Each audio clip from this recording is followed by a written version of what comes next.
So today we're going to tie a bunny leech pattern. This is a good pattern for murky waters as well as, non-hatch periods. And today I'm going to tie my favorite color for murky water, one of my favorite colors for this, and this is a black colored one, but you can also tie it in multiple other colors. So anyways, we start our thread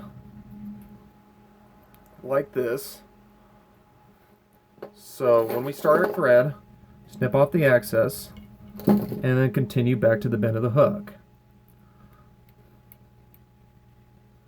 So when you get to the bend of the hook, you then take what I use as a rabbit zonker, but you can also use rabbit pelts too. That'll also work as well.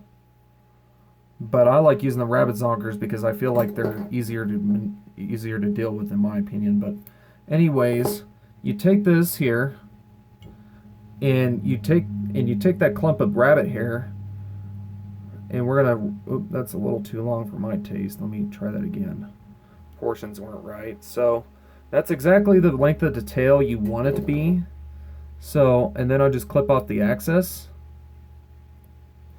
And once you clip off the excess, what I do is I kind of just clean it up with a few more wraps so you don't have things sticking out. So then what I do is I then take my dubbing loop here, and I make a dubbing loop out of it with my thread. And I wrap it at least 2 times before the loop itself, right next to the tail of the fly. And I want to make sure I do at least 2 wraps because it will not hold in if you don't do at least 2 with the dubbing loop. And then I wrap all the way front like I'm doing here. And then what I want to do is I want to take this dubbing twister like as shown here. That's your dubbing twister. And I want to take this twister here. And this is a good tool for use for dubbing loops, just so you know. But got in the way of the camera. There we go. So anyways, I want to make sure I got this here in my fingers like that, like I've shown. And what I like doing is I like taking this here. I want to make sure I cut all the way to the front here. And we want a good amount of rabbit hair here. We want to make it look good. I have made them skinny in the past. That's where cross-cut rabbit zonker strips come in. So if you ever wonder why I can't use cross-cut, that's usually good for like your skinny leeches, because the fibers at the tips tend to be skinnier. But anyways, I like taking this rabbit hair I've just cut out with my fingers. Well, not with my fingers, but hauled with my fingers and then cut it out. But anyways, you take this here, and I take this here and this thread, I put it in the dubbing loop here, the hair, the rabbit hair I cut out. And I know this is not going to be enough, so what I'm going to do is I'm going to, first off, if you have this problem, what I like doing is I like spreading mine out a little bit to kind of give it a little more, room for air. So, yeah, so what I'm doing here is I'm trying to get this in the loop pretty good. It's having a hard time here. A hard time with this part. But anyways, I want to make sure you get it all the way to there. And since this is not really where I like a little more rabbit hair than this, than mentioned, so I'm just going to cut off just a little bit more here. I'm going to take this rabbit hair here again, this little clump even more because I don't like it. You can leave it the way it is. It just depends on how much hair you're looking at. So and then what I do is I twist up the rabbit dubbing.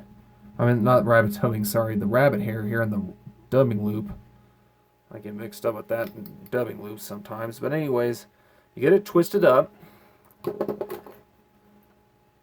And I take my hackle pliers. It makes my life a lot easier doing this. And I take my hackle pliers and I wrap all the way to the front of the hook with this dubbing hackle. This rabbit hackle with the dubbing loop in hand. And this makes a really nice pattern if you do it this way. Now, you can do it with rabbit strips. I have seen people do that and just use the hide with it. I do not like doing that simply because it tends to absorb water a lot. And what happens is when it absorbs water, it doesn't undulate correctly. And that actually puts weight on your fly too. And I think this is a lightweight streamer that's actually a lot easier to cast than the ones that have rabbit hide on them. So it actually makes a better fly, I feel like, and it makes the presentation so much better. And it's not that hard to tie once you get the hang of these. But once you get all the way to the front, I am going to secure the dubbing loop here with a few wraps. Take the dubbing loop, the end of the dubbing loop, I cut off the excess thread, right? So then what I do is I take my fingers here, I kind of wet them, and I kind of stroke back the fibers like this. Make sure they're not getting in the way when I whip finish. And then you can whip finish, is what I do. Take a whip finish knot tool and then just whip finish it off. You give it a good few amount of turns here to give it a good whip finish. And then your next step is what I like doing also. Now this is not necessary, but I like adding extra security with some head cement, and I'm using hard as hell head cement here.